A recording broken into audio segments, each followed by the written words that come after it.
Guys, untuk jenis laporan keuangan itu ada 5 ya.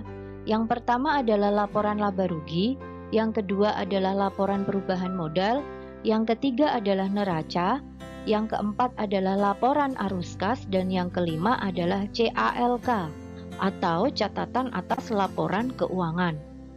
Tetapi pada pertemuan kali ini saya hanya akan membahas tentang laporan laba rugi, laporan perubahan modal, dan neraca. Kenapa? Karena untuk laporan arus kas dan CALK tidak diberikan secara detail untuk kelas 12 jurusan IPS. Tetapi kalau kalian ada yang ingin tahu atau ingin bisa untuk menyusun laporan arus kas atau CALK, kalian silakan tulis di kolom komentar ya. Nanti insya Allah kalau saya ada waktu akan saya buatkan videonya untuk menyusun laporan arus kas dan CALK. Oke, kita mulai bahas dari laporan laba rugi. Rumus untuk laporan laba rugi adalah total pendapatan dikurangi total beban. Ketika pendapatan suatu perusahaan dikurangi dengan beban dan hasilnya adalah positif, maka perusahaan itu mengalami laba. Tetapi ketika pendapatan dikurangi beban itu hasilnya negatif, maka perusahaan itu mengalami rugi. Hasil dari laporan laba rugi ini guys akan digunakan untuk menghitung laporan perubahan modal. Nah, karena hasil laporan laba rugi ini ada 2 alternatif, maka rumus laporan perubahan modal juga ada 2 alternatif. Yang pertama, jika perusahaan mengalami laba, maka rumus modal akhirnya adalah modal awal ditambah laba dikurangi prive. Tetapi jika perusahaan mengalami rugi, maka rumus modal akhirnya adalah modal awal dikurangi rugi dikurangi prive. Jadi perlu diingat ya guys, kalau perusahaan mengalami laba, maka rumus modal akhirnya adalah modal awal ditambah laba, kemudian dikurangi prive. Jadi kamu harus tahu, pada laba rugi itu dia hasilnya laba atau rugi. Ketika perusahaan mengalami rugi, maka rumus modal akhirnya menjadi modal awal dikurangi rugi, dan selanjutnya dikurangi prive. Nah, untuk neraca, rumusnya sangat mudah, yaitu aktiva sama dengan pasiva. Masih ingat ya? Aktiva itu terdiri dari harta dan pasiva itu terdiri dari utang ditambah modal akhir.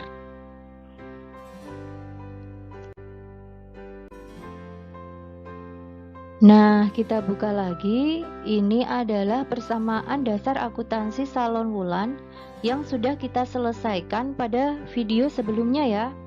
Coba kalian amati apakah hasil yang ada di layar ini sama dengan milik kalian. Karena hasil dari persamaan dasar akuntansi inilah yang akan kita gunakan untuk menyusun laporan keuangan. Gitu ya guys, coba kalian amati dulu agar nanti lebih mudah dalam menyusunnya.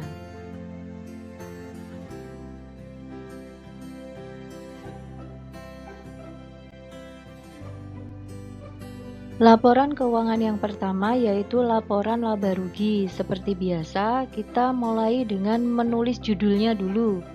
Baris pertama adalah nama perusahaannya, baris kedua adalah jenis laporannya, dan baris ketiga adalah periodenya.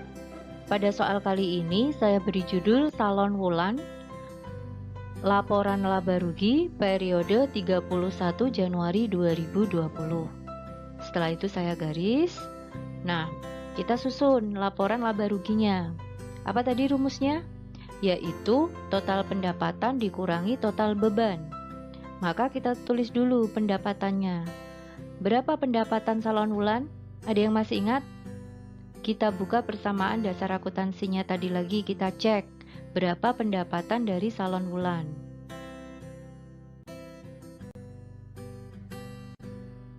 Kita amati di mana letak pendapatannya di sini.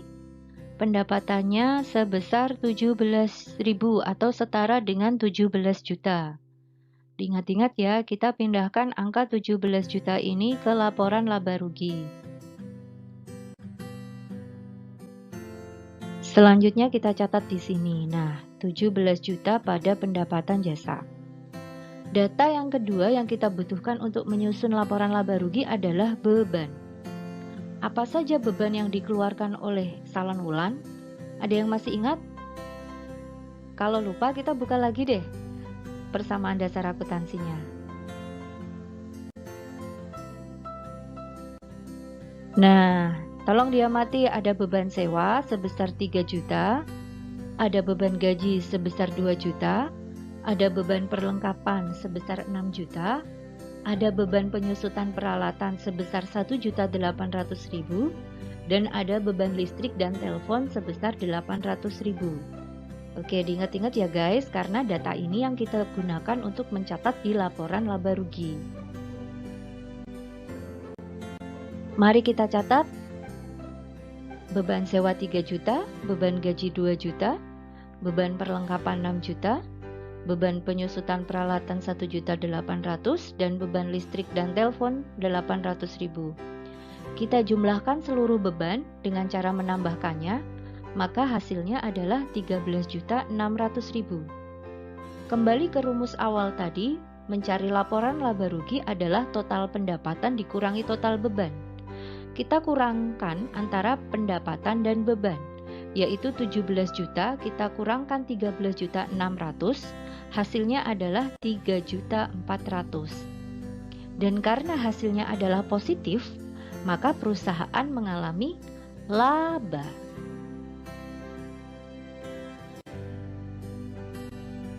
Laporan yang kedua yaitu laporan perubahan modal. Seperti biasa, kita tulis dulu judulnya.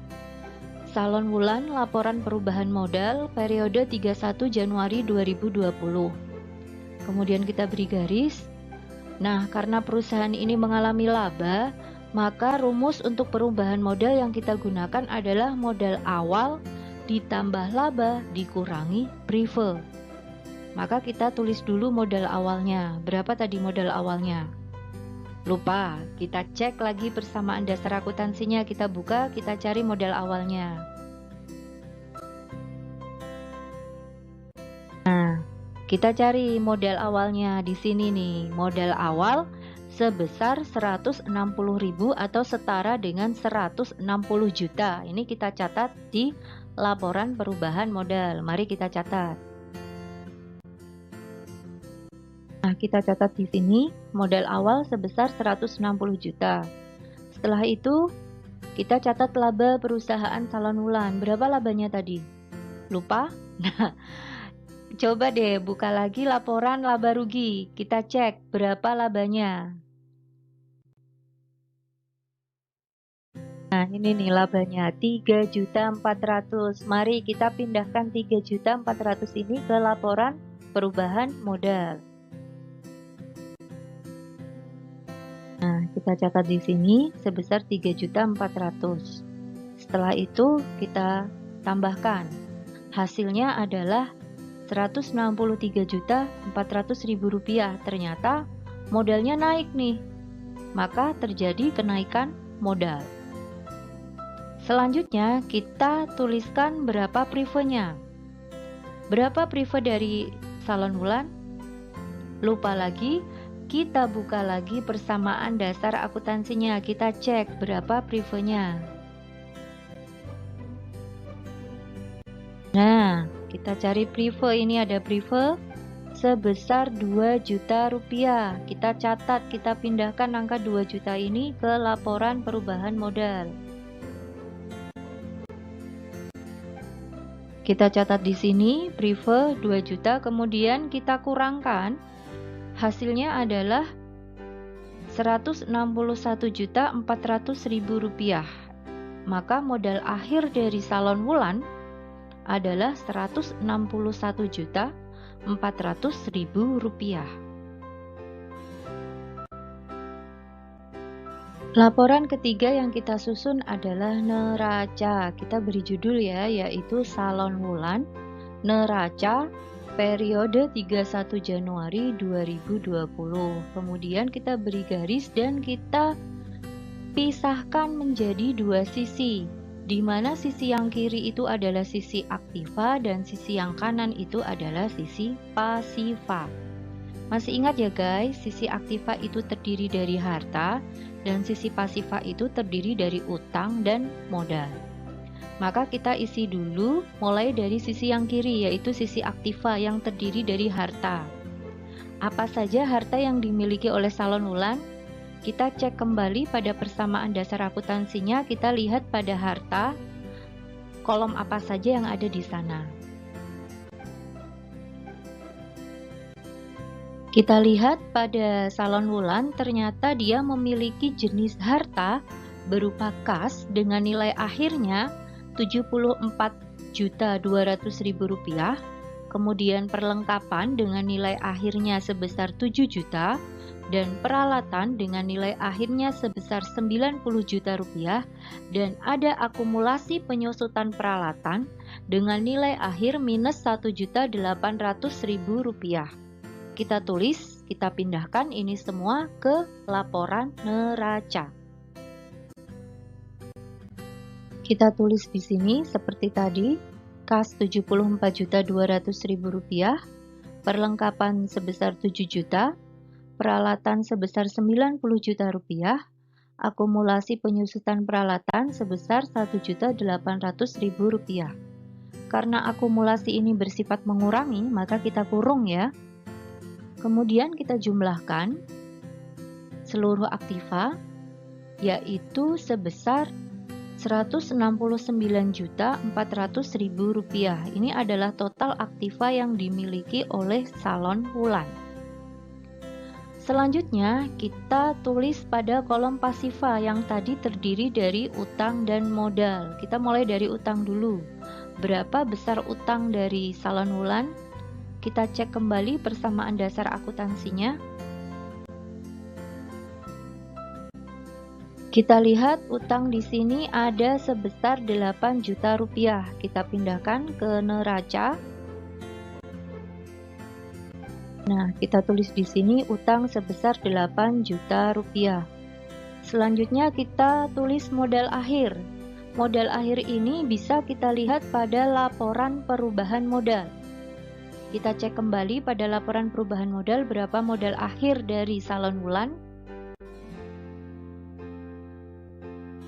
Nah, ini modal akhirnya sebesar Rp161.400.000. Kita pindahkan angka sebesar Rp161.400.000. Kita tulis di sini sebesar Rp161.400.000. Kemudian kita jumlahkan pasifanya sehingga hasilnya menjadi Rp169.400.000. Ternyata sama ya guys, antara aktiva dan pasiva, dan harus sama. Kalau hasilnya berbeda berarti ada kesalahan dalam pencatatannya. Oke, ternyata kita sudah menyusun 3 laporan keuangan. Akan saya review kembali laporan keuangan apa saja yang sudah kita susun. Yang pertama adalah laporan laba rugi dengan hasil bahwa Salon Wulan memperoleh laba sebesar Rp3.400.000. Yang kedua adalah laporan perubahan modal dengan hasil bahwa Salon Wulan memiliki modal akhir sebesar Rp161.400.000. Dan yang ketiga adalah neraca dengan hasil bahwa Salon Wulan memiliki aktiva sebesar Rp169.400.000 dengan rincian bahwa yang 8 juta itu adalah utang dan yang Rp161.400.000 adalah modal akhirnya.